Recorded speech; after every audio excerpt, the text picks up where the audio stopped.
Terima kasih Anda masih bersama kami di Presisi Utama. Permintaan daging halal di Amerika Serikat terus berkembang.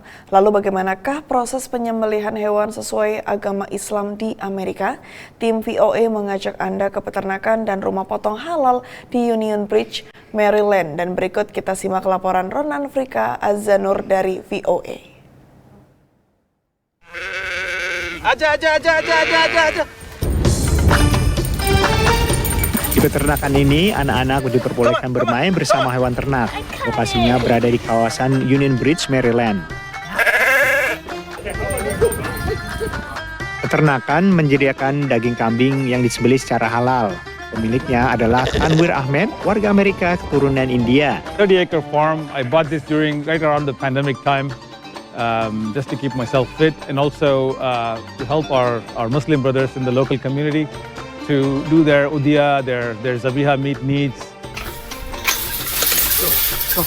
Berkunjung dan membeli daging halal langsung ke peternakan menjadi alternatif bagi warga Muslim yang ingin mendapatkan daging segar dan menyaksikan penyembelihan secara langsung. Karena pasokan di toko, rata-rata dagingnya sudah dibekukan. So here we have the option to see what we are buying, and we get to do the zabiya halal ourselves. So we get to pick the animal that we need, and we know we are getting a good animal. Memiliki dan mengelola peternakan, lokasinya harus berada di pinggiran kota dan jauh dari pemukiman. Pemotongan hewan dalam jumlah besar harus memiliki fasilitas yang memadai dan memenuhi syarat dari Dinas Kesehatan setempat. It's a butcher place. You need to have a proper effluent treatment, and you have to have a waste treatment and all that properly done because it's a USDA requirement. So this is just for personal consumption. This is okay. Selain bisa bermain dengan hewan, anak-anak dan orang yang membeli kambing di sini bisa sekalian belajar cara menyembelih secara Islami yang dilakukan oleh pemilik peternakan. So once you pick an animal, the etiquette of it is that you shouldn't show another animal that you're slaughtering this other animal. Right? It's like, it goes against the principle. Nabi said not to do that. It is helping us to introduce our kids to the process of doing the zabiya. They normally don't get to see this. Good job. Jumlah peternakan dan penyembelihan hewan halal di negara bagian Maryland masih bisa dihitung jari. Dan lebih jarang lagi, peternakan yang memperbolehkan pengunjung untuk melihat dan belajar proses menyembelih hewan sesuai syariat Islam. Ini kambing lucu banget ya. Kalau udah gede, pegang aja untuk nyembelihnya ya, terus kita makan. Dari Union Bridge, Maryland, Ronan Zakaria, Taris Hirziman, Alam Burhanan, VOA. Pemirsa, penetapan upah minimum menjadi isu kontroversial di Amerika Serikat.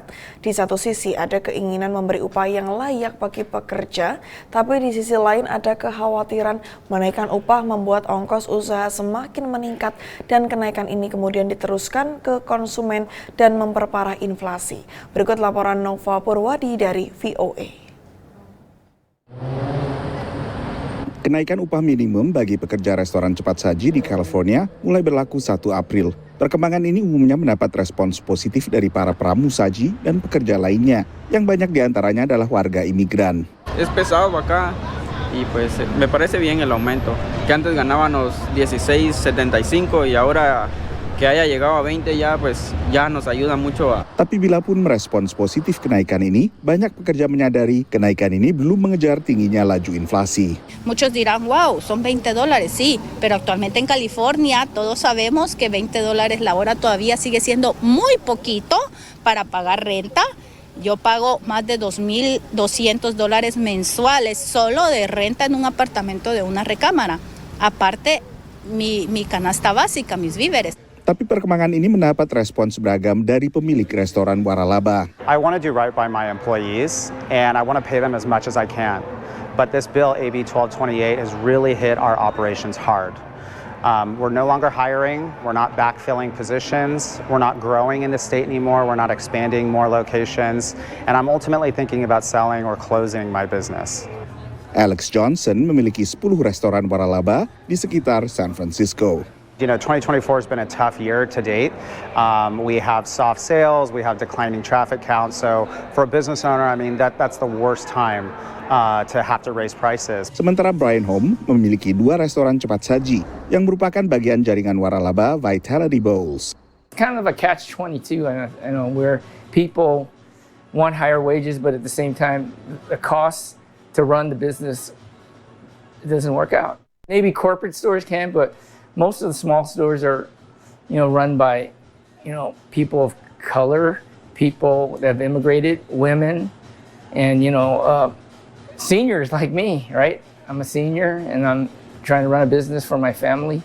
Kenaikan upah ke $20 per jam hanya berlaku untuk restoran dengan sedikitnya 60 gerai, sehingga sebagian analis mengatakan mestinya pihak pemberi waralaba bisa menyesuaikan. Employers have had it very good. Profits are high in the industry, and so there's also room for them to absorb the wage increases. Diperkirakan ada sekitar 500,000 pekerja restoran di California yang terpengaruh oleh kenaikan upah ini. California adalah satu dari hanya 7 negara bagian dari seluruh negara bagian di Amerika Serikat berjumlah 50 yang memberlakukan upah minimum $15 per jam atau lebih. Secara federal, angka upah minimum ini masih berada pada level $7.25 per jam dan ini belum diubah sejak 2009. Dari Washington DC, saya Nova Purwadi dan tim VIO. Pemirsa, tetaplah bersama kami, Presisi Utama akan segera kembali.